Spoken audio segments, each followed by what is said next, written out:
Last night, Cabinet voted to approve prolonged closure of Swindon Road Household Recycling Centre. What this means is it will be closed from the 10th of January while we assess all the options for the resurfacing and its long-term future. We've had a lot of public interest about this and a lot of questions, so I'm going to try and answer some of those now, but we'll also be keeping you updated in our frequently asked questions on the website and across social media and all of our platforms. If the County Council choose to take on the site, they will take a while to make a decision, and then they would have to do the works as well, which would take around 6 months. If we choose to continue the site and we can find money to do these works ourselves, a decision would be made hopefully in the middle of the year, and it would take again around 6 months to do the work. So we expect a prolonged closure would be around 12 months or more.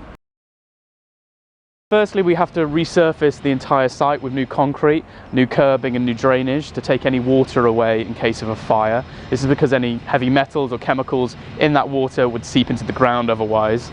We would also need to buy new covered areas, storage areas for the new permit area.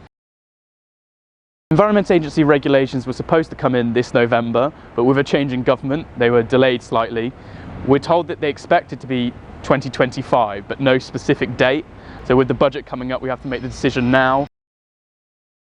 One of the reasons we're closing the HRC in January is so we can look at how everything else functions around it, so we can test out in the real world how our recycling works at the curbside with that extra capacity, how our bring banks are coping and how many more collections we need to offer there, how Wingmore Farm is coping for the County Council, so they can make an informed decision on whether they want to take on Swindon Road or other methods they might take to kind of alleviate that pressure on their services.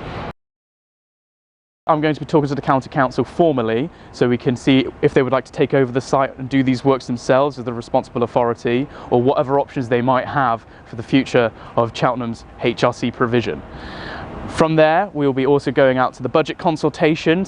We will also be going to our overview and scrutiny committee so they can take an impartial look at the process and what we are choosing to do. And lastly, we'll also have our resident survey in 2025.